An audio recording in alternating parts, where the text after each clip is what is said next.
Welcome welcome to channel of Rachit classes.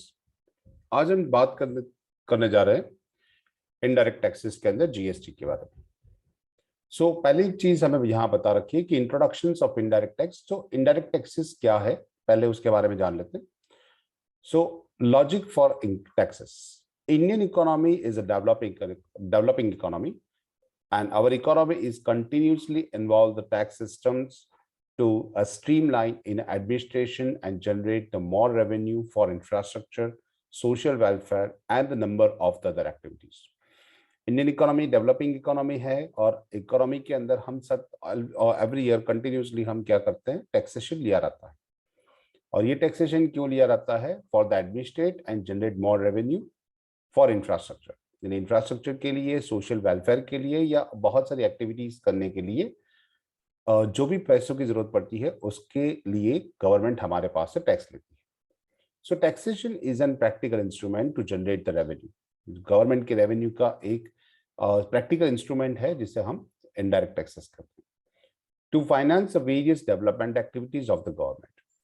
Taxes are imposed for the purpose of generating the general revenue for the government spending in infrastructure development and in public interest। यानी लोगों की भलाई के लिए या फिर government जो development करना चाहती है, इंफ्रास्ट्रक्चर डेवलप करना चाहती है, उसके लिए जो पैसों की जरूरत पड़ेगी वो पैसे यहाँ पे टैक्सेस के थ्रू लिए जाते हैं। Now what is taxes? So tax may be defined as pecuniary, that is monetary burden laid upon the individuals और property owners to support the government. Governments को सपोर्ट करने के लिए हमारी गवर्नमेंट जो हमारे कंट्री के अंदर जो भी डेवलपमेंट प्रोजेक्ट्स ला रही है, जो भी डेवलपमेंट कर रही है, वो डेवलपमेंट की कोई कॉस्ट होती है और वो कॉस्ट हमें पे करनी पड़ती है क्योंकि हम इसका बेनिफिट ले रहे हैं।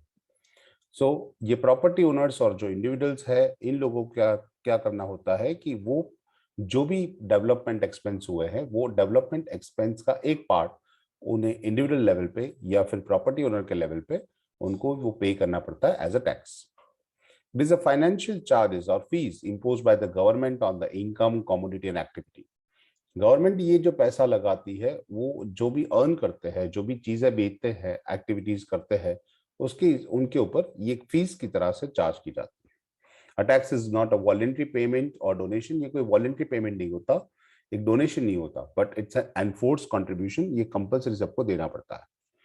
Thus, it can be said that the tax is compulsory extortions of the monetary by government of money। यानी गवर्नमेंट क्या करती है, कंपल्सरी हमारे पास से एक फंड लिया रहता है जिसे हम टैक्सेस कहते हैं। Now, why the taxes are levied? क्यों टैक्सेस हमारे पास लगाए जाते हैं?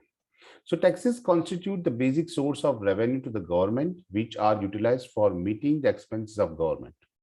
गवर्नमेंट के जो भी खर्चे हैं वो खर्चे पूरे करने के लिए वो हमारे पास क्या करती है कि टैक्सेस लेके अपनी एक रेवेन्यू जनरेट करती है। तो गवर्नमेंट के जो खर्चे है वो कैसे कैसे होता है, जैसे कि डिफेंस के लिए, लाइक डिफेंस के लिए अगर हम कहना चाहें कि उनके लिए जो भी टैंक्स हमारे पास है, जो भी मिसाइल्स हमारे पास है, वो सब कहाँ से आता है, उसका जो पैसा लगता है वो गवर्नमेंट का एक्सपेंस है और वो एक्सपेंस वो हमारे पास से टैक्सेस के स्वरूप में लिया रहता है हमारे पास से और उससे वो पैसा यूज किया जाता है। प्रोविजंस फॉर द एजुकेशन और health care facilities like the road, dams, ये सब कुछ जो हमें मिलता है वो गवर्नमेंट बनाती है और उसका पैसा हमारे पास से लिया रहता है। They are levied and collected to fulfill the socio-economic objectives of the government। इससे क्या होता है कि एक सोशियो इकोनॉमिक ऑब्जेक्टिव्स क्लियर किया जाता है और वो लगाया जाता है एक ऑब्जेक्टिव क्लियर, यहाँ पे गवर्नमेंट अपना एक ऑब्जेक्टिव सेटिस्फाई करती है। Now the type of taxes के हिसाब से देखा जाए तो एक टैक्स होता है जिसे हम डायरेक्ट टैक्सेस कहते हैं। Direct taxes are payable by the tax payer directly to the government. यानी जो डायरेक्ट हम गवर्नमेंट को पे करते हैं उसे डायरेक्ट टैक्सेस कहते हैं। Incidence of tax burden is not shifted from the one person to another person. ये टैक्स आपको ही चुकाना पड़ता है, जिसके ऊपर लगाया जाता है वही चुकाता है, उसे हम डायरेक्ट टैक्सेस कहते हैं। So direct taxes are the progressive in nature, यानी increase the income of the tax payer, increase the direct taxes liability proportionately. ये प्रोग्रेसिव का मतलब होता है कि प्रोग्रेसिव का जितना आप ज्यादा कमाओगे उतना आपको ज्यादा पे करना पड़ेगा, आप कम कमाओगे आपको कम टैक्स पे करना पड़ेगा, अगर आप नहीं कमाते तो आपको टैक्स नहीं पे करना है। ये जो होता है ये प्रोग्रेसिव नेचर होता है और हर एक पर्सन से हर एक पर्सन को ये पे करना होता है। वो नॉर्मली किस तरह से होता है, आपकी इनकम के ऊपर डिपेंड करता है। सो एक चीज और बताइए कि ये बर्डन शिफ्ट नहीं होता, जिसके ऊपर टैक्स लगाया जाता है उसको ये टैक्स पे करना होता है। इसके जो आपको इलस्ट्रेशन दे रखे हैं, जैसे कि इनकम टैक्स, आप जितना कमाते हो उतना उसके ऊपर आप टैक्स पे करते हो। आपकी इनकम के ऊपर टैक्स आपको डायरेक्टली गवर्नमेंट को पे करना है। दूसरा प्रोफेशनल टैक्स, कोई भी प्रोफेशनल वर्क काम करते हो, कोई भी कॉर्पोरेट लेवल पे काम करते हो, तो वो आप यहाँ पे एक ड्राइंग बना के रखिए कि tax payer pay the taxes to the government directly, it's called direct taxes. दूसरी चीज बता रखी है इनडायरेक्ट टैक्सेस। क्या होता है इनडायरेक्ट टैक्सेस? तो indirect taxes are payable by the tax payer to the government through the dealer. यानी हम डायरेक्ट नहीं पे करते, वो कोई डीलर होता है, डीलर को हम पे करते हैं, वो डीलर गवर्नमेंट को पे कर देता है। In the essay of the indirect taxes, incidence of tax burden is shifted from one person to another person. इसमें यह क्या होता है, इनडायरेक्ट टैक्सेस के अंदर जिन लोगों के ऊपर गवर्नमेंट ने टैक्सेस लगाए वो खुद नहीं पे करते।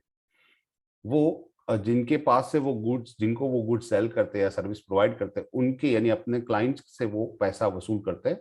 यानी वो टैक्स बर्डन उनके ऊपर शिफ्ट कर दिया जाता है। जैसे कि क्लासेस के अंदर क्या होता है, गवर्नमेंट ने टैक्सेस लगाए टीचर्स के ऊपर, तो टीचर्स क्या करते हैं, वो टैक्सेस आपकी फीस के अंदर जोड़ के आपके पास से यानी स्टूडेंट के पास से लिए जाते हैं। तो it's a one type of tax burden shifted to students. Indirect taxes are the regressive in nature. It means the indirect taxes are equally payable by poor or rich. यानी कोई भी बंदा हो, सबके ऊपर एक जैसा टैक्स लगेगा। ये रिग्रेसिव होता है। So indirect taxes do not discriminate the high income earners and the low income earners. कौन ज्यादा कमाता है, कौन कम कमाता है, इससे कोई मतलब नहीं होता। सबको एक जितना टैक्स पे करना होता है। It's called indirect taxes. ज्यादातर हम देखा जाए तो बहुत सारी चीजों के ऊपर, जो भी प्रोडक्ट आप मार्केट में से परचेस करते हो, सारी प्रोडक्ट के ऊपर एमआरपी ली जाती है, that is maximum retail price. और वो मैक्सिमम रिटेल प्राइस के अंदर ब्रैकेट में लिखा होता है, प्राइस के ब्रैकेट में, इंक्लूसिव ऑल टैक्सेस। सो इसके अंदर सारे टैक्सेस ऐड कर दिए जाते हैं। तो जो टैक्सेस हमें किसको पे करना है, हम अगर जो शॉपकीपर से गुड्स परचेस करे तो शॉपकीपर को पे करेंगे, शॉपकीपर डीलर को पे करेगा, डीलर कंपनी को पे करेगी और कंपनी गवर्नमेंट को पे कर देगी। तो इस तरह से ये पैसा जाता है, इसे हम कहते हैं इनडायरेक्ट टैक्सेस। किस तरह के टैक्सेस इसके अंदर आ जाते हैं, तो बोला है सेंट्रल एक्साइज ड्यूटी है, सर्विस टैक्स है, वैल्यू एडेड टैक्स है, सेंट्रल सेल्स टैक्स है। But now GST in custom duty, यानी कि चारों के चारों टैक्स निकाल दिए गए, उसकी जगह पे जीएसटी लगा दिया गया। एंट्री टैक्स होता था, कंसाइनमेंट टैक्स होता था, एंटरटेनमेंट टैक्स है, लग्जरी टैक्सेस है, बहुत सारे tax. In the case of indirect taxes, no one is excused for the payment of indirect taxes. कोई excuse नहीं कर सकता इसके अंदर कि आपको टैक्स पे करना है या नहीं पे करना है। Poor or rich consumes that the goods and service 24 hour day and 365 days in a year. गरीब लोग या अमीर लोग सब जो भी सर्विसेज लेते हैं, जो भी गुड्स परचेस करते हैं, 365 दिन 24 घंटे, वो सारी चीजों के ऊपर टैक्सेस होते हैं। Therefore, knowingly or unknowingly, it's a paying the indirect taxes on the consumption of goods and services. आप जो भी goods या सर्विस कंज्यूम करते हो, उसके ऊपर आपको जाने अनजाने भी आप क्या करते हो, उसके ऊपर टैक्सेस पे कर देते हो गवर्नमेंट को। The good may be necessities, ये गुड जो भी चीजें हो, वो चीजें शायद नेसेसिटी भी हो सकती है, कंफर्ट भी हो सकती है, लग्जरी भी हो सकती है। But the indirect taxes are levied on all them without any discrimination. Necessity है तो उसके ऊपर नहीं लिया जाएगा, ऐसा नहीं होता। इनडायरेक्ट टैक्सेस सबके ऊपर लिया जाता है, कंफर्ट्स हो, लग्जरी हो, नेसेसिटीज हो। अभी की बात करें तो उसके परसेंटेज थोड़े बहुत अलग हो सकते हैं। पेमेंट ऑफ टैक्सेस और कंज्यूमर और the tax pair while the buying the goods और सर्विस। आप नीचे एक ड्राइंग देख सकते हो कि नॉर्मली क्या होता है कि टैक्स पेयर जो होता है, pay to the taxes to tax payer. यानी हमारी बात करें तो हम टैक्स पेयर को पे कर देते हैं और वो गवर्नमेंट को पे कर देता है। तो इनडायरेक्टली हम ही टैक्स पे करते हैं। यहाँ पे लिखा हुआ है the tax pair it does not पे, ये नहीं चुकाता। अल्टीमेटली तो यही चुकाते, लेकिन हम डायरेक्ट गवर्नमेंट को नहीं पे करते। हम क्या करते हैं, नेक्स्ट टैक्स पेयर को देते हैं, यानी हमारे जो भी गुड्स और सर्विस प्रोवाइडर है उसको दे देते हैं, और वो डायरेक्टली गवर्नमेंट को पे करता है।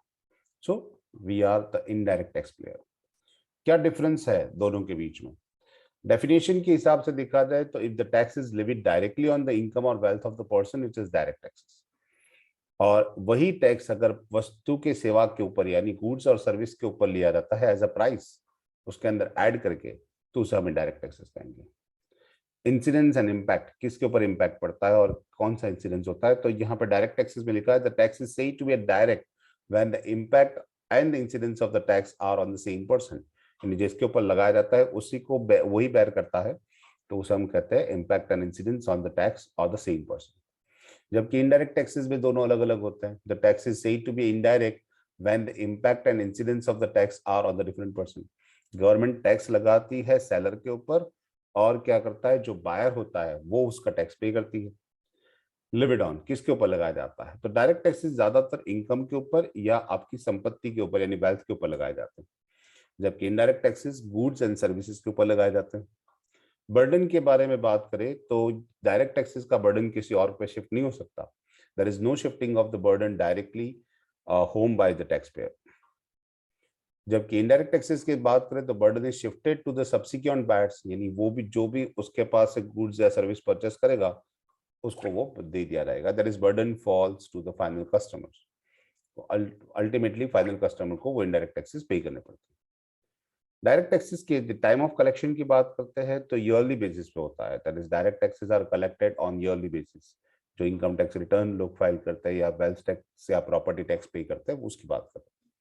जबकि इनडायरेक्ट टैक्सेस होती है collected at the time of the sale और purchase of the goods and rendering the service. जब भी कोई भी चीज आप खरीदते हो, जब उसका बिल बनता है उसके अंदर टैक्स ले लिया जाता है। आप कोई भी सर्विस लेते हो तो सर्विस लेते टाइम पे उसका जब बिल बनता है तब उसका उसके अंदर सर्विस टैक्स ऐड कर दिया जाता है। सो इनडायरेक्ट टैक्सेस कैसे होता है, at the time of sale और परचेज, जबकि डायरेक्ट टैक्सेस जो उसका टाइम ऑफ कलेक्शन है ईयरली बेसिस पर। दोनों के एग्जाम्पल दे रखे हैं। इनकम टैक्स है tax all the disclosure from the foreign income on assets, आप फॉरेन इनकम कोई असेट से ऊपर आपको मिला है। जबकि इनडायरेक्ट टैक्सेस का सबसे बेस्ट है GST, that is goods and service tax और कस्टम ड्यूटी। यहाँ पे फीचर्स दे रखे हैं कि इनडायरेक्ट टैक्सेस के थोड़े फीचर्स है। First, major source of revenue, government की जो इनकम है उससे काफी ज्यादा इनकम जीएसटी से मिलती है गवर्नमेंट को, इनडायरेक्ट टैक्सेस से मिलती है इन इंडिया। सो ये लिखा है कि कंट्रीब्यूशन जो है इनडायरेक्ट टैक्सेस, आईडीटी का मतलब होता है indirect taxes. Indirect taxes contributes more than 50% of the total tax revenue of the state government and central governments. Central government और स्टेट गवर्नमेंट का 50% से ज्यादा जो है वो इनडायरेक्ट टैक्स से उनको मिलता है। ये होता है गुड्स एंड सर्विस के ऊपर। So it is levied on the commodities at the time of दर मैन्युफैक्चर, परचेज और sale of the import or export, and thus it is also called as an commodity taxation। GST को हम commodity taxation भी कहते हैं क्योंकि वो चीजों के ऊपर लगाया जाता है। शिफ्टिंग ऑफ बर्डन इसका एक फीचर है कि GST paid by the supplier of the goods, जो सप्लायर होता है उसको उसके ऊपर जीएसटी पेड किया जाता है, is recovered from the buyer, यानी जो भी बाय करता है वो चीज उसके ऊपर लगा दिया जाता है by the including the tax in the cost of the commodity, commodity की कीमत से ऊपर लगा दिया जाता है। No perception of the direct pinch, आपको कोई पिंच नहीं होता, यानी अगर आप पैसा पे करते हो गवर्नमेंट को तो आपको लग रहा होता है कि हाँ मैंने टैक्स पे किया, और वो पिंच करता है। जबकि यहाँ पे बताया कि आपको कोई पिंच नहीं होता क्योंकि आप जो भी सर्विसेज या कोई भी गुड्स परचेस करते हो उसकी कीमत के अंदर वही ऐड हो जाता है। So since the value of indirect taxes is generally inbuilt in the prices of the commodity, most tax payers page them without knowing. लोगों को पता भी नहीं चलता कि उन्होंने कितना टैक्स पे किया, that they are paying tax to the government. क्योंकि हम टोटल देखते हैं उसके ऊपर जीएसटी कितना लगा वो ज्यादातर कोई ध्यान नहीं देता। सेकेंड होता है inflationary nature, IDTs directly affect the price of the commodity, यानी कि जैसे जैसे कीमत बढ़ती जाएगी टैक्सेस बढ़ता जाएगा, कीमत कम होती जाएगी तो प्राइसेस टैक्स भी कम होता जाएगा। So it's directly depend upon the price, तो inflationary nature. Wider tax base, इसका टैक्स बेस है वो काफी बड़ा है। Majority of the product and service are subject to IDT with low threshold, यानी थ्रेशोल्ड का मतलब होता है एक फिक्स अमाउंट बना दिया जाता है, इसे थ्रेशोल्ड कहते हैं। बहुत कम चीजें हैं जिसके ऊपर फिक्स जीएसटी लगा दिया गया है, अदरवाइज मेजोरिटी ऑफ प्रोडक्ट के ऊपर आईडीटी एंड इनडायरेक्ट टैक्सेस उसके ऊपर लगाए जाते हैं। प्रमोट्स द सोशल वेलफेयर, इससे सोशल वेलफेयर बढ़ता है, that is an high taxation on the high harmful product. Okay, and for example लिखा हुआ है ब्रैकेट के अंदर टोबैको एंड अल्कोहल प्रोडक्ट्स। आप देखो कि जैसे गवर्नमेंट को लग रहा है कि ये चीज मार्केट में नहीं चलनी चाहिए तो गवर्नमेंट ने उसके ऊपर ज्यादा से ज्यादा टैक्सेस लगा दी है, यानी उसकी कीमत बढ़ जाएगी, कीमत बढ़ जाएगी तो लोग कम खरीदेंगे या फिर नहीं खरीदेंगे। सो जो हार्मफुल प्रोडक्ट्स है उसके ऊपर गवर्नमेंट ज्यादा टैक्सेस लगाती है। नेक्स्ट चीज है regressive in nature. Indirect taxes are not based on the principles of ability to pay, यानी जो पे कर सकता है उसको पे करना, ऐसा नहीं। Okay, all the consumers, that is both rich and poor, have to pay the same rate of indirect tax। सबको एक जितना टैक्स पे करना पड़ता है। This may be the further increase the income disparities between the rich and poor। हाँ, इससे income disparities बढ़ सकती है क्योंकि अमीरों को इनडायरेक्ट टैक्सेस से कुछ खास फर्क नहीं पड़ता, लेकिन गरीबों को इससे फर्क पड़ता है क्योंकि उनकी इनकम कम होती है, तो वो टैक्सेस पे करने में ज्यादा खर्चा हो जाता है, तो खुद के पीछे यानी अपनी जो रिक्वायरमेंट्स होती है वो ज्यादातर कंप्लीट नहीं कर पाते, लेकिन टैक्स पे करती है। रिड्यूस द टैक्स इवेंशन, इसमें चोरी नहीं हो सकती क्योंकि since indirect taxes are already included in price of the goods and service, कीमत के अंदर ऑलरेडी एडेड होती है, लोगों को पता भी नहीं होता कि इसके अंदर ऐड है, तो उसमें से चोरी नहीं कर सकते, उसको वो गवर्नमेंट को पे करना होता है। Now the features of indirect taxes are as it, कौन कौन से है, तो हमने जो यहाँ पे लगाया वही जो सारी चीजें जो ब्रैकेट पे हमने टेबल में लिखा वही सारी चीज यहाँ पे बता रखा है। उसके बाद हम देखा जाए तो एडवांटेजेस क्या है इसके। तो एडवांटेजेस जो सबसे पहले बता रखा है कि indirect taxes are payable along with the price of goods and service, कि tax payer unknowingly pays the indirect tax, हमको जाने अनजाने भी हम पे कर देते हैं। तो क्या होता है कि ये indirect taxes payable along with the price, consumer get the goods and service in return for the money he spend, जितना खर्चा करता है उसके सामने उसको गुड्स मिल जाता है, सर्विस मिल जाती है। So there is a no psychological pinch to the consumer for the payment of indirect tax, उनको कोई पिंच नहीं लगता कि हाँ मैं टैक्स पे कर रहा हूँ। No separate mention, sorry, no separate mention of the indirect taxes while paying the prices for goods and services, उसको अलग से नहीं दिखा जाता कि आपने इतनी चीज, इतनी प्राइस आपने गुड्स की या सर्विस की दी और इतना टैक्स लिया गया। बहुत सारी सर्विसेज के ऊपर तो टैक्स अलग से मेंशन करना जरूरी है, अदरवाइज जो इनडायरेक्ट टैक्सेस होती है वो जो गुड्स के अंदर इंक्लूडिंग ऑल टैक्सेस होके ऐड हो जाता है। Now dealers is comfortable on the payment of indirect tax, उनको कंफर्टेबल रहता है क्योंकि वो पता है कि इसके अंदर उन्होंने कितना टैक्स ऐड किया है, तो जैसे ही जितना सेलिंग होता है उनके पास पैसा आता है, उसमें वो इनडायरेक्ट टैक्सेस निकाल के गवर्नमेंट को दे देते हैं। Manufacturers, sellers, service providers and the importers are the dealer collect the indirect taxes from the buyers of the goods and services. Subsequently, dealer deposit these taxes collected in the government account। यानी उनको जितना selling हुआ उसके पास है, तो उतना लोगों के पास बाहर से उतना पैसा मिल गया, तो खुद का पैसा अलग करके बाकी का गवर्नमेंट को दे देगी। जैसे कि 100 रुपए की एक चीज डीलर्स ने 110 रुपए में बेच दी, जब 110 में बिक गया तो वो अपने 100 रुपए निकाल के बाकी के 10 रुपए गवर्नमेंट को जमा करवा देगा गवर्नमेंट अकाउंट में। So dealers is an indirect tax collecting agent from the consumers on behalf of the government, यानी एक एजेंट की तरह काम करते हैं ये dealers. Therefore he is not the loser, उनको भी कोई लॉस नहीं होता, वो उनकी जो 100 रुपए की जो गुड्स होती है उसके अंदर उनका 80 रुपए अगर उनका मैन्युफैक्चरिंग कॉस्ट रहेगा, 20 रुपए उसका प्रॉफिट है।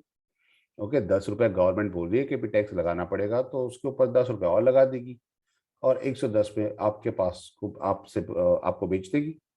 और जब आप खरीद लोगे तो 110 उसको दे दोगे, 10 रुपए वो गवर्नमेंट को दे देगा और 20 रुपए अपना प्रॉफिट निकाल लेगा, यानी उनको कोई लॉस नहीं हो रहा।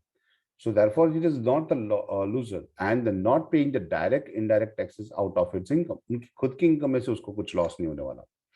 Conversely the person is paying the direct taxes out of his personal income, जबकि हमारी बात करें डायरेक्ट टैक्सेस की, तो हम हमारी इनकम है उसमें से ही टैक्सेस पे करते हैं, यानी हमारी इनकम उससे कम हो जाती है, जबकि डीलर की इनकम कभी कम नहीं होती, वो अपनी इनकम यानी उसका प्रॉफिट के ऊपर हमारे पास से टैक्सेस लिया जाता है।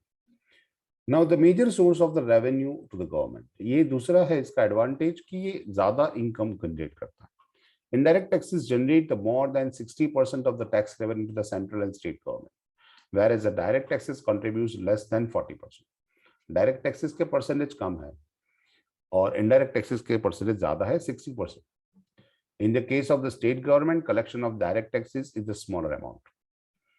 तीसरी चीज comparatively less collection cost, collection के लिए खर्चा भी बहुत कम करना पड़ता है। इनकम टैक्स डिपार्टमेंट के अंदर बहुत सारे लोग इनकम टैक्स डिपार्ट यानी उनकी उन इनकम की काउंटिंग करनी पड़ती है, रिटर्न फाइल करवाना पड़ता है सबका, अगर कोई सही से नहीं पे करता तो वहाँ रेड करके भी पैसे लेने पड़ते हैं, तो उसका थोड़ा बहुत कंपैरेटिवली यानी उसका कलेक्शन कॉस्ट है। जबकि इनडायरेक्ट टैक्सेस में ऐसा कोई कलेक्शन कॉस्ट नहीं।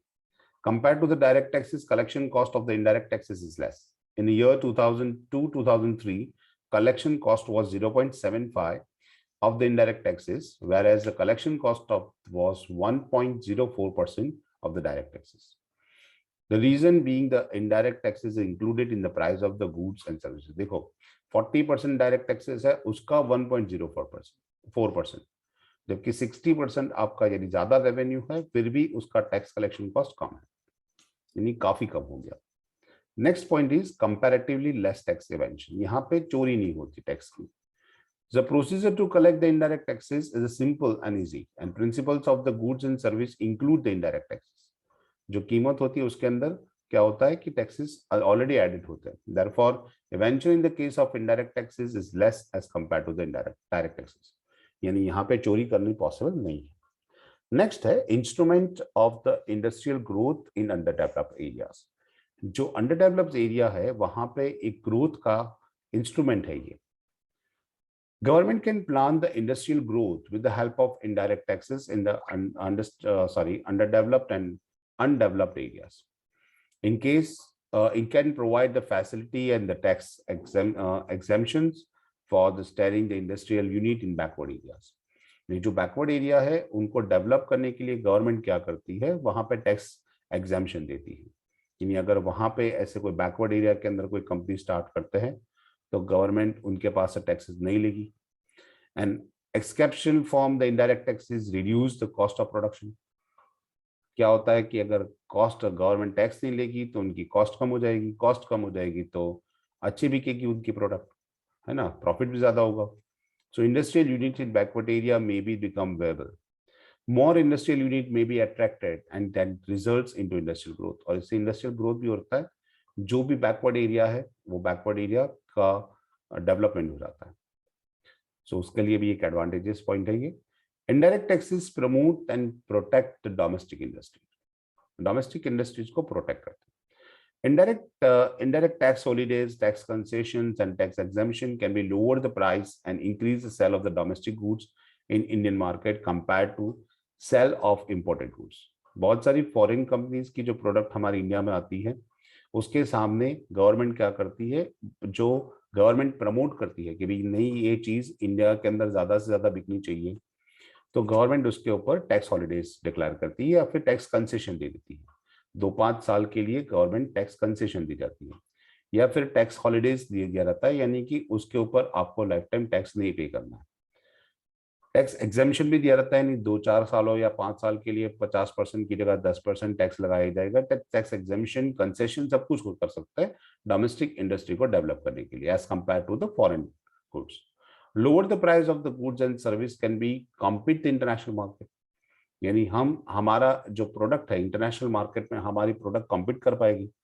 Profitability of the Indian industry में भी इंक्रीज एंड गेट प्रमोटेड, और इंडियन इंडस्ट्री को प्रॉफिट ज्यादा मिलेगा क्योंकि उनकी कॉस्ट कम हो गई है कंपैरेटिवली, गवर्नमेंट को टैक्स कम पे करना है तो उनको ज्यादा प्रॉफिट होगा, प्रॉफिट ज्यादा होगा तो वो ज्यादा काम करेंगे, डेवलप कर पाएंगे खुद को। So product of the other countries may gate protected. तो यहाँ पे हम उसको प्रोटेक्शन अदर कंट्रीज की गुड्स से हम प्रोटेक्ट करें, क्योंकि फॉरेन की जो कंपनीज की जो प्रोडक्ट इंडिया में आएगी और गवर्नमेंट चाहती है कि वो प्रोडक्ट इंडिया में कम से कम बिके, तो गवर्नमेंट उसके ऊपर टैक्सेस लगा देगी, यानी वो चीज महंगी हो जाएगी हमारे मार्केट में, जबकि इंडियन गवर्नमेंट यानी इंडियन इंडस्ट्रीज की जो प्रोडक्ट होगी वो सस्ती बिकेगी, तो लोग ऐसे ही पसंद करेंगे उसको और टैक्स इंडस्ट्रियल डेवलपमेंट भी बढ़ जाएगा। नाउ 8 पॉइंट है indirect tax planning can be regulate the international trade. जो टैक्स प्लानिंग है वो हमारा इंटरनेशनल ट्रेड रेगुलेट करती है। Demand for imported consumer goods or export the scarce goods can be restricted by levy of custom duty. Government भी ये क्या काम करती है टैक्स की वजह से कि जो कंज्यूमर गुड्स है, इंपोर्टेड कंज्यूमर गुड्स है, वो हमारी उसकी डिमांड जो है वो इंडिया में कम हो, और जो स्कैर्स हमारे पास जो स्कैर्स रिसोर्सेज है उसका एक्सपोर्ट भी कम हो, उसके लिए गवर्नमेंट कस्टम ड्यूटीज लगाती है। Anti-dumping duty can be levied on the goods dumped in India by any country. कोई भी कंट्री के अंदर जो चीज नहीं बिकती वो इंडिया के मार्केट में अगर डालना चाहेगा तो गवर्नमेंट उसके ऊपर एंटी डंपिंग ड्यूटी लगा देगा। तो ये ड्यूटी ज्यादा होती है, गवर्नमेंट लगा देती है। तो ऐसे टैक्स की वजह से वो चीज इंडिया के अंदर नहीं पहुंचेगी, और पहुंचेगी तो बहुत महंगी होगी और लोग नहीं खरीदेंगे। So protective duties and safeguard duties can be levied on imports. यानी हमारे इंडस्ट्री को सेफगार्ड करने के लिए या हमारे इंडस्ट्रीज को प्रोटेक्ट करने के लिए गवर्नमेंट उनकी जो प्रोडक्ट होती है उसके ऊपर टैक्सेस लगाती है, उसे कहते हैं protective duties and safeguard duties. If the imports of the any specific product is causing injury to the Indian industry, यानी लगता है करके इंडियन इंडस्ट्री को कोई भी नुकसान पहुंचाएगी, तो ऐसी प्रोडक्ट हम भारत के अंदर जब भी आएगी तो उसके ऊपर सेफगार्ड ड्यूटीज या प्रोटेक्टिव ड्यूटीज लगाएंगे। उसके बाद जो है disadvantages of the indirect taxes. सब जितने एडवांटेजेस है थोड़े बहुत डिसएडवांटेजेस भी है, लेकिन वो डिसएडवांटेजेस का डिस्कशन हम नेक्स्ट लेक्चर में करेंगे। बाय।